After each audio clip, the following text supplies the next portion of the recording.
Tapos na ang agawan sa liderato at balik trabaho na ang mga senador. Ito ang binigyang diin ni bagong Senate President Sherwin Gatchalian sa kanyang unang press conference matapos ang kanyang pagkakahalal.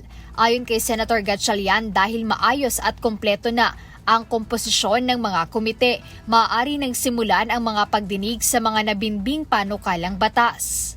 So in the next few weeks, we will focus also on the bill. So we will request the senators to already proceed with their hearings na basa na yung mga members ng committees, na elect na rin yung mga chairman at vice chairman ng committees, so they can already proceed with conducting a hearing para pagpasok natin tuloy-tuloy na yung mga discussions ng LEDAC bills and also other bills na priority measures ng ating mga senators.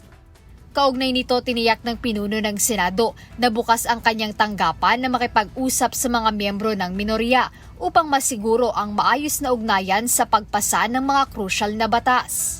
Like I said in the past, bukas naman yung ating pintuan, bukas yung ating tanggapan para makipag-usap.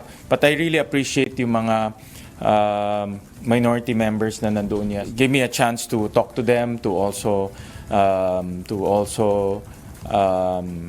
set the direction na mag-uumpisa na ng trabaho. Katunayan, ibinahagi ng mambabatas na 3 senador mula sa minority bloc ang binigyan ng chairmanship sa 3 komite ng institusyon.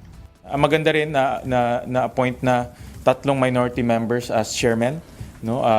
Si Senator Bongo as chairman of the Sports and Youth Committee, si Senator Mark Villar, chairman ng very important banking committee, one of the most important committees in the Senate. And then si Senator Camille Villar was appointed also sa government corporations. Bukod sa legislation, kinumpirma rin ng Senate President na tuloy-tuloy ang paghahanda nila para sa gaganaping impeachment trial ni Vice President Sara Duterte sa darating na Hulyo. Jed Neresina, UNTV News and Rescue. Diyos ang aming sandigan, serbisyo publiko ang aming pinahahalagahan.